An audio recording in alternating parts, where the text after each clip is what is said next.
Well, hello everyone, my name is Passek, the FlyFish Fanatic, and welcome to my tying bench.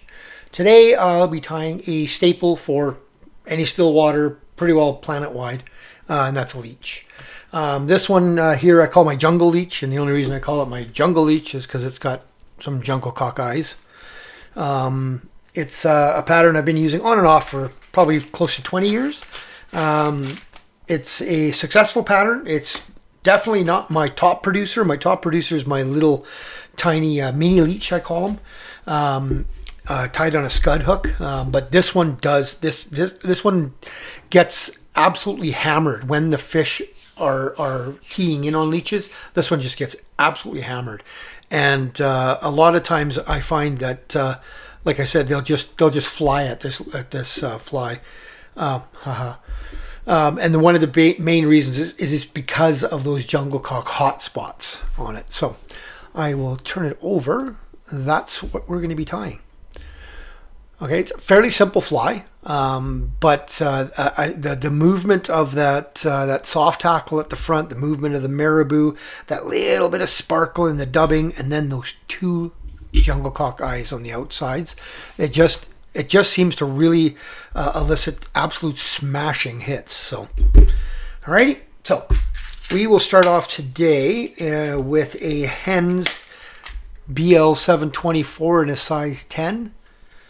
Again, and I'm not a pro staff with them, but these Hens hooks are unbelievable. These are probably the best hooks I've ever used. I love these things. These Hens hooks. They're super strong, really super sharp. You don't miss any hookups. It's crazy, and even though they're barbless, that little point, that little spin up with the point seems to hold them really well. So I'm going to be putting a little black bead on here. Now I wanted to show you guys something. Actually, I'm going to turn it back over to the other camera. If you guys want to go online, you can find these bead sizing charts. They're pretty simple to find. I'll see if I can find one and put a link in the description. But they really help, especially when you're new to this, to find out what size of bead you should use, what size of a hook. This is a size 10, so I should be using a 1/8 or a 5/32 today. I don't want a ton of weight on this one, so I'm just going to use a 1/8. So 1/8 black bead. You can have a shiny bead. You can have a flat black bead. It's up to you. For the thread, going to be using some Semperfli Nano Silk in a 12/0 in black. For the tail, I'll be using some Hens Marabou in black. Awesome Marabou. They make a really good Marabou. For the body, I'm going to be using some Hairline Ice Dub Peacock in black. So it's a black peacock kind of mix. For the hackle in the front, I'm going to be using some hen saddle in black, and then for the eyes, a couple of the smaller jungle cock feathers from down in here. Don't want to get these big suckers, not for this at least, and these really tiny ones here on the bottom. I actually save those for really small buzzers and stuff. So let's get going. So I'm just gonna put my tying thread on like always. Just get her back to where the barb would be roughly. Go back forward, open wraps, cut off your excess here. Take out a piece of Marabou. So this Marabou is just absolutely gorgeous, right? Actually, I'm going to turn on this light too. Let's see if that helps. Oh, it's not turning on. So, of course, technology, right? So yeah, this Marabou, I just really love it. Look how the plumes just.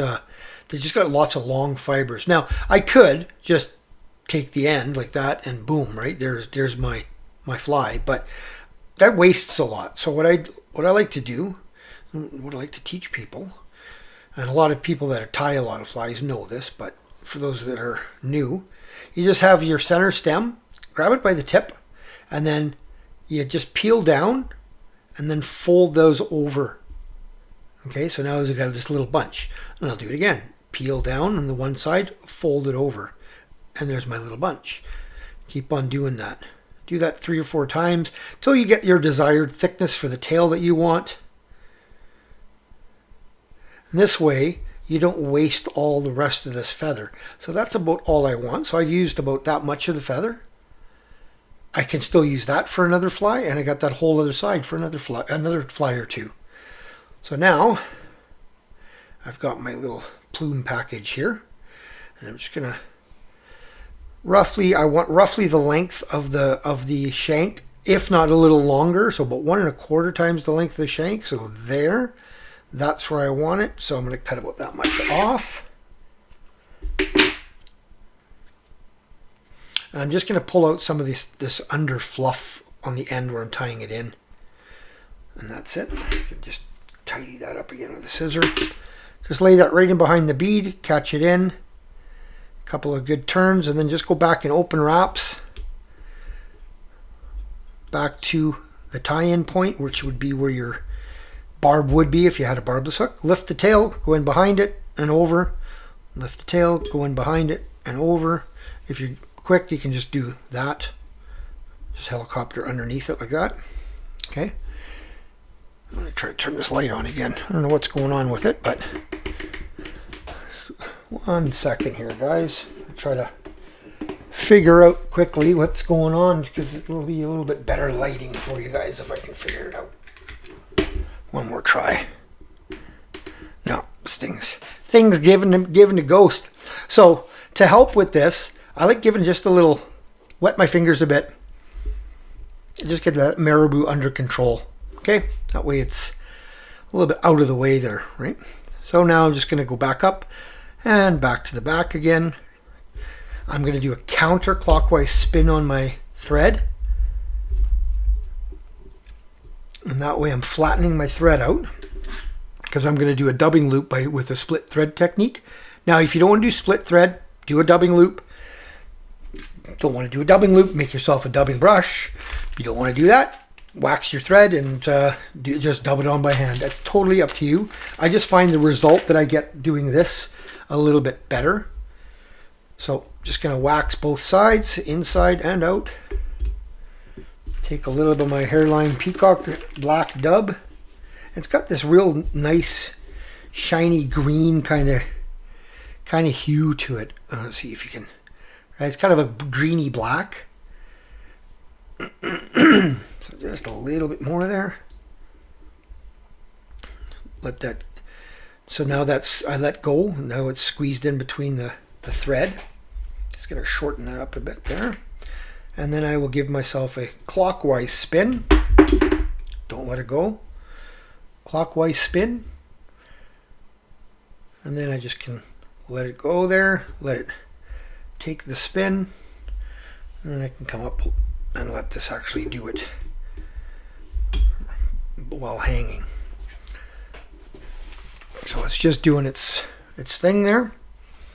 Then I'll take my dubbing brush, once I've got it to the noodle that I think how I like it, how tight I'd like it. I don't want it over tight because you don't want to break the thread.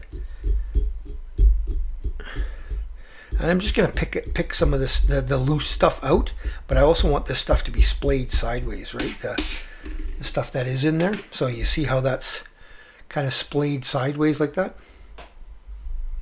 So now I'm just going to start right at the back and then touching wraps. Hold all this material back, touching wrap, back, back, back. I only want to go about 3/4 of the way with this. You'll see why. About there, and now I'm going to stop. The reason I do that is because I want to have 3-4 turns of the soft hackle at the front coming forward, because I want a little bit more of it. So I'm just going to brush this out a bit. Get this material, the longer fibers of this material out, so it kind of goes over the tail like that. Now I'm going to take one of these longer, bigger feathers from the top of this cape, right here. That one right there looks like a nice one. That one or that one? I'll take that one. So now I'm going to just prepare the tip. I'm going to tie this in by the tip, right? Cut that into a little tie-in point triangle, right? Sorry. Tie that in. Make sure it's tied in all the way forward. Let that just sit there. Now, again, same technique. Counterclockwise spin. To flatten my thread. It's not quite flat yet. I had quite a few spins in there from that last dubbing loop, right? There we go. That'll be better. It's going to be a little, my eyesight. It didn't quite flatten enough.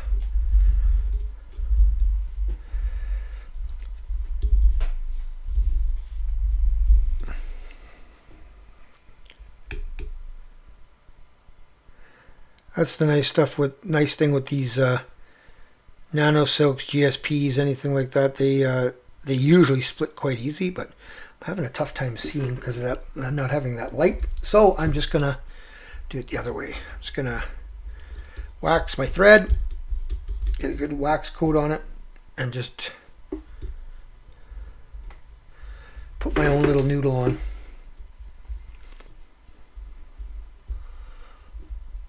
Result will be pretty well the same, you'll see. So this way I can wrap it forward. I'll just go one more, and then I'm just going to pull off this there. Tiny bit more, just a tiny bit. I pulled off just a little early.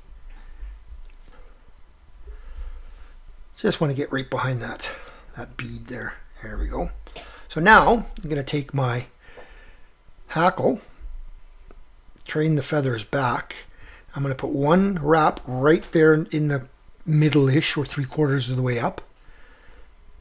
All right, one full wrap, and then I'm going to kind of open it up as if I'm doing almost like a woolly bugger.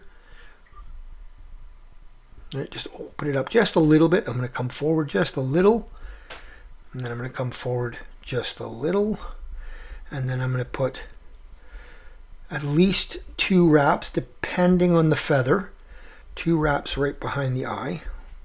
Let's just see how that does with 2 wraps. That looks really good actually with 2 wraps. So then I'm going to tie that off. I do tie them sometimes a little sparser, sometimes a little fuller with the hackle. This one is probably a little on the fuller end. It's not as full as I do them, but it's definitely on the fuller end.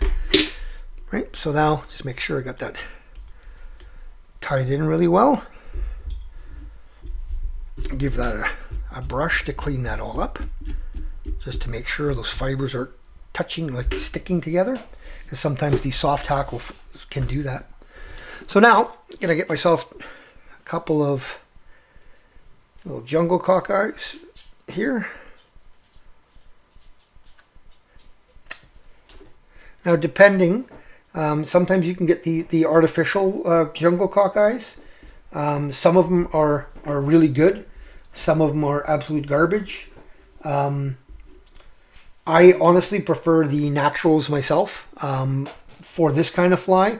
If I'm doing like a buzzer that's going to be completely coated with resin or something, like Semperfli makes an artificial jungle cock, and it's excellent for that, but I don't like it for this. That one's coming apart on me. This is an older cape, so it's a little on the dry side, so I'm trying to strip it, and it's coming apart on me. That one's not too bad. Okay, there, that's the side that's going to be facing out, so obviously you want the more colorful side facing out, and I only want about the back end of it, about to the halfway point.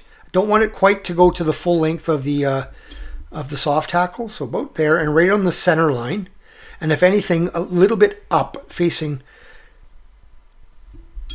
upwards on the fly.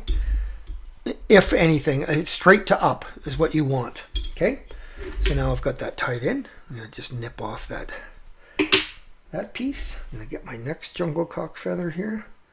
Hopefully this one doesn't. It looks okay.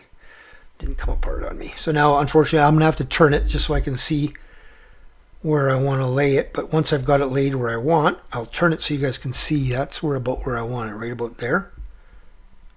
Okay, so it's kind of hard to, but I'll show you guys once I've got it tied in. Just make sure this gets in nicely. Yeah, that's pretty good right there. So there, you see how that's kind of facing upwards, if anything, right?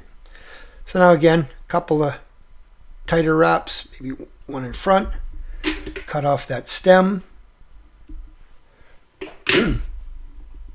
Now just gonna take the ever so little tiny bit of that Peacock dubbing once again, very, very little.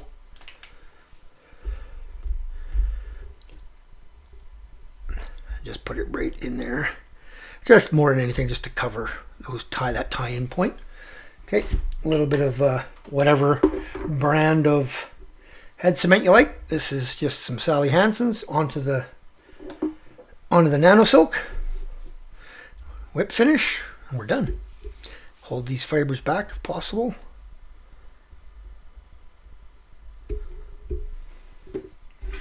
It's a fairly simple looking pattern, but I tell you, like I said, this thing gets hammered. Don't be, you know, if you're a troller, if you want to troll these, which they are very effective being trolled. If you're a troller, don't be putting your rod down. Hold on to it or put it in a rod holder, because these fish, when they hit this, will pull your rod out of the boat.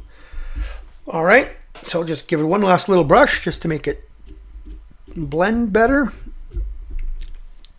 We'll wet that tail a bit just so you guys can see. And there she is. That is the my Jungle Leech. All right, if you like that, give her a thumbs up. If you've already subscribed, thank you very much. If you haven't, please do, and spread the word. Once I reach 1,000 subscribers, be giving away a collection of flies that I've tied on this channel, as well as a copy of both of the books that I've written, my insect guide and my beginner's guide for fly fishing. So I'll be giving a copy of that away, and I'll be giving a copy and a selection of flies that I've tied on this channel. So, all right, tie lines, everyone.